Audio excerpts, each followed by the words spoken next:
Articles 1 to 4 under Part 1 of the Constitution deal with the Union and its territories. Article 1 describes India, that is Bharat, as a union of states. The territory of India can be classified into three categories: territories of the states, union territories, territories that may be acquired by the government of India at any time.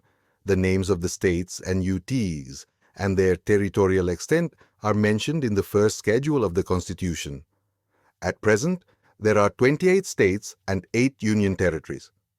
The territory of India is a wider expression than the Union of India because the latter includes only states, while the former includes not only states but also UTs and territories that may be acquired by the Government of India at any future time. Article 2, Admission or establishment of new states. Article 3, Formation of new states and alteration of areas, boundaries or names of existing states. Article 4, Laws made under Articles 2 and 3 to provide for the amendment of the first and the fourth schedules and supplemental, incidental and consequential matters. संविधान के भाग आई के अंतर्गत अनुच्छेद 1 पर संघ और उसके क्षेत्रों से संबंधित हैं। अनुच्छेद 1 में भारत अर्थात भारत को राज्यों के संघ के रूप में वर्णित किया गया है। भारत के क्षेत्र को 3 श्रेणियों में वर्गीकृत किया जा सकता है। राज्यों के क्षेत्र केंद्र शासित प्रदेश वे क्षेत्र जिनका भारत सरकार द्वारा किसी भी समय अधिग्रहण किया जा सकता है। राज्यों और केंद्र शासित प्रदेशों के नाम और उनकी क्षेत्रीय सीमा का उल्लेख संविधान की पहली अनुसूची में किया गया है।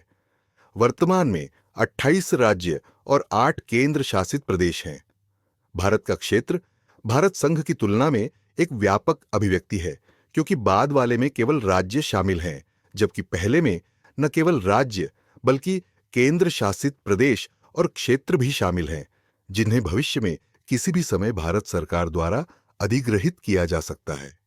अनुच्छेद 2, नए राज्यों का प्रवेश या स्थापना। अनुच्छेद 3, नए राज्यों का गठन और मौजूदा राज्यों के क्षेत्रों, सीमाओं या नामों में परिवर्तन। अनुच्छेद 4, पहली और चौथी अनुसूची और पूरक, आकस्मिक और परिणामी मामलों में संशोधन के लिए अनुच्छेद 2 और 3 के तहत बनाए गए कानून।